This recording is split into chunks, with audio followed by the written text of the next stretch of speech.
So, Yun, ganun katindi. so, ito may nagtatanong, kung kayo daw po yung tatanungin, sino sa tingin ninyo ang mas malaking posibilidad na nagpatumba kay late Gov. Digamo? Si Janice. Kung ako, straight ako, si Janice. Oo, kung ako ang tatanungin, wala na akong iba pang matuturo. Bakit pastor? Nasabi ko dahil unang-una dito muna tayo sa pera. Yung pinag-ipunan nila na pera, alam ni Janice na hindi kay Roel lahat yon kasi galing yon sa parents nila, ni Arturo tsaka ni Los Biminda, yung Arminda. Yun ang pangalan na Arturo, yung ama, Los Biminda yung asawa, so Arminda. Sa magkakapatid yon, Rolly, Ronnie, Gina, at Roel. Isa yung babae, Gina, Roel.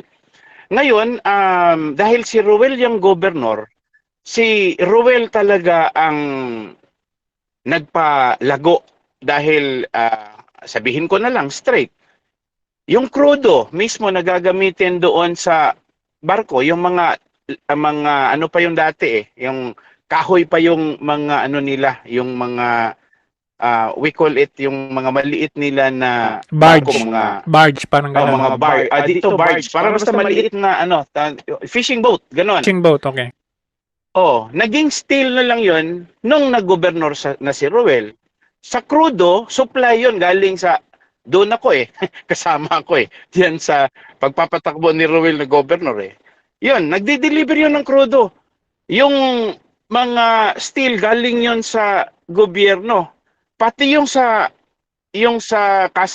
Cafe Alicia, yung Yes. sa mansion niya doon sa 9, galing yon sa engineering Yung si Mylene Jimenez, yung engineer dyan, na binulgar ko, nakikiusap sa akin, pinagbigyan ko na lang dahil marami yung mga nagsasabi, wag mo na lang isama si Milin dyan kasi alam mo naman na kay Rowell naman yan, sumusunod lang si yung Milin Jimenez, Engineer Jimenez. Lahat ng mga ano dyan galing sa province Then, yung mga trabahante dyan, mga trabahante din ng Provincial Engineers Office. Mga karamihan kaklase namin ni Roel, galing sa engineering, dyan nagtatrabaho. Kaya ko yung sinabi mo. Bakit ko sinabi na si Janice? Unang-una sa pera. Hindi yun basta-bastang pera. Ang laki ng pera nun. Yung more than 400 million, yung sa pagpagawa nung mga river control sa panahon ng Sindong, Bagyong Sindong, yung pinapasauli ni President Pinoy. Maraming beses kami nagkasagutan ni Roel dyan. Kasi sabi ko, yung Legazpi Construction, tignan nyo, hilaw yung semento. Magkaklase kami sa engineering Hilaw yung semento, wala kang magagawa, magagaling tignan, magagandang tignan, by form, but by substance, talagang masisira. Di nasisira kasi walang kabilya, patching lang lahat. Ngayon, nakalusot pa siya sa kaso. Sabi ko, ang saklap lang, ang hirap namang paniwalaan ng justice system natin. Alam naman nila, kung titignan nila, pupuntahan nila yung mga project doon sa river control project ng more than 400 million sa Bagyong Sindong. Makita naman talaga na patching lang Pangalawa, nakita ko na problema na ginagawa. Imaginein mo yung mga intelligence fund, magkasama kami. Parang namimigay ng sarili niyang pera doon sa mga barangay captain na kaalyado niya. Kahit kahit alam niya na pang intelligence yun, kaya kung titignan mo, maraming insurgency na nangyayari, patayan, hindi naman talaga ginagastos yung intelligence fund dito sa tamang paggagastusan. Kaya maraming patay doon sa kanyang panahon. In his 12 long years, maraming patayan na nangyayari. Dahil Hindi naman talaga nagtatrabaho yung intelligence fund. Ipinamigay man lang yon sa political season, political reason. You Yun ang mean, you mean mga Pastor, yung intelligence fund ginagamit hindi sa contract price sa project kundi contract price para sa mga gunman. eh, hindi ko naman masasabi sa mga gunman yung intelligence fund. Pero ang masasabi ko lang, marami kasing mga bogus project dito. Halimbawa, kung papasyalan mo lang yung area ng Ballyhermoso, ilang milyon ang allocation of um, yung road construction na wala namang road. Kahit puntahan mo pa yung Ballyhermoso, itanong mo pa doon sa mga tao sa Ballyhermoso, puntahan mo yung project na sinabi nila na may road project, may road network, wala ka makikitang road doon. Pero andun na yung accomplishment, andun. Na pati sa Canlaon City, malayo yon sa Dumaguete City, yung Canlaon, pinakadulo na yon. Yun si Lovely Ragay, pinsan yun ni Roel Digamo. Pinagkatiwalaan yun sa pera. Tsaka si Lovely Ragay parang ibininta din ni Digamo dahil nalulong yun sa drugs. Pero andito si Lovely Ragay sa Dumaguete.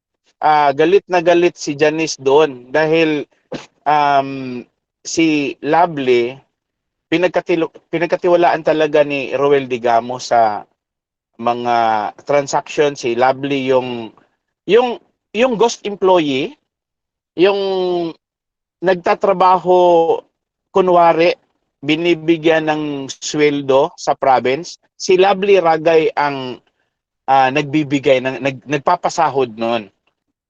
Okay, yung kay Bongbong de Binigracia, dahil distant relative ko yun si Bongbong de Binigracia, ang nangyari doon, talagang magsyuta sila ni Bongbong sa nung panahon ng kabataan nila.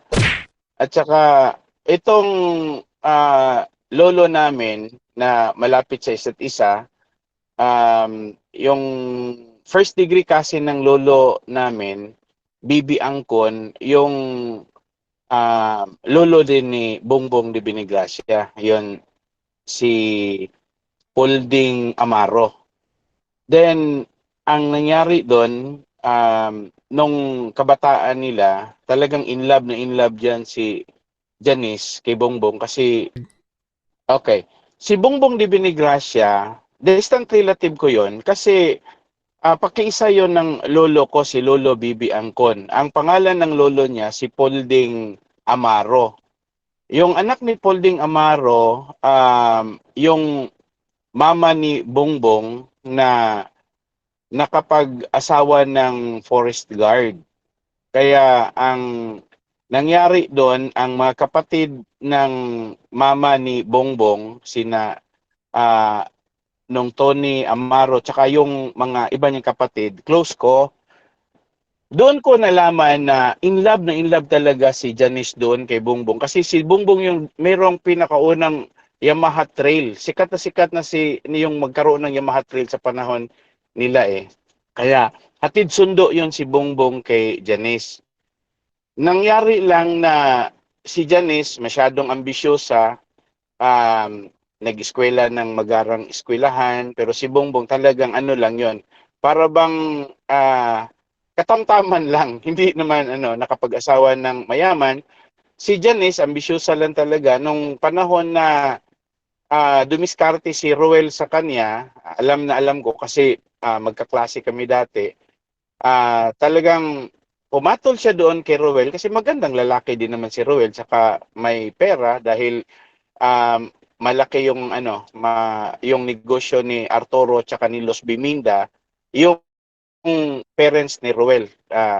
Ang nangyari doon, parang ipinagpalit niya si Bongbong doon kay Roel. Nag-asawa si Bongbong, kaso si Janice hindi sila nagkaanak ni Roel.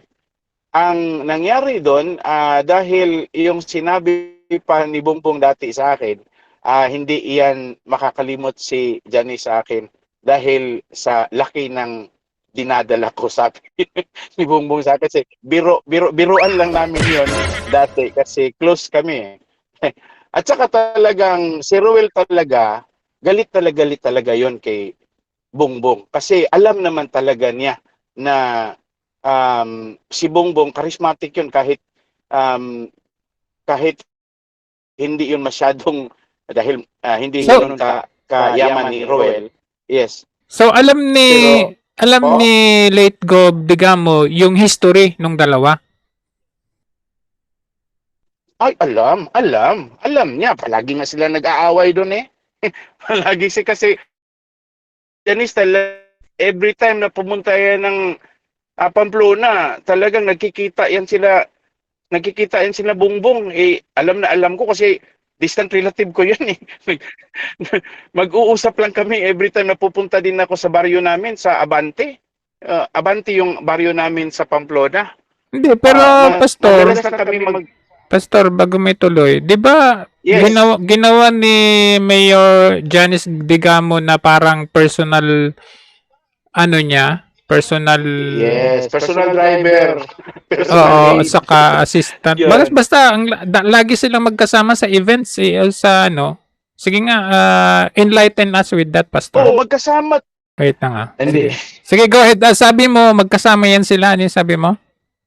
Palaging nagkasama yan sila, palaging nagkikita. Even before na tumakbo si Janice ng mayor, palagi na yan. Dahil si Ruel daw, sabi ni Bongbong sa akin dati, wala na talaga yan. Kasi dahil sa diabetes na daw. Ayun, kunwari na lang yung pagsasama nila.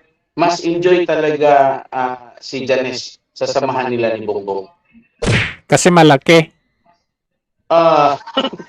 Biro lang yun ni Bongbong, baka totoo. Hindi ko naman alam. So, yun ang nakita kong area na ayoko maniwala na yun na lang ang gagawin ni Arne na pag-interesan niya si Bongbong. Liit naman ng Pamplona, at saka second district yan, third district si Arne. Walang katuturan yung pinaparatang nila. Hindi ko naman dinipinsaan si Congressman Arne, pero kasi hanggang ngayon alam ko na si Congressman Arne may galit pa yan sa akin eh, kasi ako yung nakakasira sa pangalan niya eh. Ay, kaya yung propagandista noong araw. Yes po, opo. Yung mga kasama ko talagang mga matitindi yon. Kaso patay na lang sila. Edmond Sistoso, uulitin ko yon, si Bernard Katindig sa computer. Magaling talaga yon sa propaganda. Yung pinapakalat na video na doon sa tundra na pick up ni late Gob Digamo, sumakay yung kanyang chicks daw eh. May alam ka ba doon? Yes. Dati, nung nasa PhilHealth ako sa province, nagtrabaho, yan si July Hardiniano, nurse yan sa province. Maganda, bata pa. Si Roel naman, gumagamit yan ng yung pampalakas. Sabihin ko na lang. So, Sige lang, continue. so, yan si July Hardiniano. Alam ko talaga na yan si July talagang parang enjoy talaga si Roel diyan. Inaano talaga nung tawag niyan. Nung tawag niya parang pinapamper talaga niya yan si July. And then si July nagkaka-interest si Roel maliban sa maganda, nurse, bata, kapatid din yan, malakas din sa Santa Catalina. Political leader din. At saka ngayon, incumbent vice mayor sa Santa Catalina. Yung vice mayor Hardiniano ang apelyido doon. Ang totoo diyan, yan si July Hardiniano, alam niya na hindi siya nag-iisa sa buhay ni Roel. Alam niya na si Roel talagang ano talaga yan, chickster ba? Chick boy talaga yan. Ganun talaga. Parang ano yan ugaling rabbit yan eh. Bunny ba? Bunny. Ugaling bunny talaga yan. Alam naman nila ni Janice eh. Kasi mm, ano kami, we're very close sa samahan namin dati nung nasa puder pa nila ako noon. Kaya yun si July nasa Barangay Dawis pa yan, Bayawan City. Hanggang sa ngayon, talagang ano pa yan, may party pa talaga yan, may share talaga yan. Iwan ko lang ngayong wala na si Ruel o kung meron pa ba dyan. Basta alam yan ni Janice, walang na itago ni Janice. Kaya si Janice nag-i-enjoy na rin. May Boracay issue yan si Janice. May cruise issue yan si Janice. Kasama pa niya yung nagngangalang Belinda Villahermosa na asawa ng Secretary ng Sangguniang Panlalawigan, Attorney Jeffrey Villahermosa. Pakita ko sa Oo. Madla. Kasi may pinapakita akong picture sa Madla ngayon. Confirm Oo. lang natin kung ito si... Ano yung pangalan niya? Uli? Yung nurse. Ito yun, oh. July Hardiniano. Si July. Okay. Pati na yung pagpunta doon sa Dubai. Parang Chismis makisig din. na lalaki. Ha? Ay, may Oo. makisig na lalaki daw. Ganun. Makisig na lalaki na ang tawag nila doon Montero. Parang kaya minsan sabi ko hindi kaya yan si Troy Montero kasi Montero ang tawag nila. Yun. Ganun din ka hot yan si Janice. Sa mga kaibigan niya na kaibigan ko rin na mag-share sa akin ng mga information about sa kung saan siya, anong ginawa niya, ganon. Well, I'm sorry to say na hindi naman ako pang marites. Pagkakataon na lang na nag-usap tayo ngayon, kaya sinabi ko to.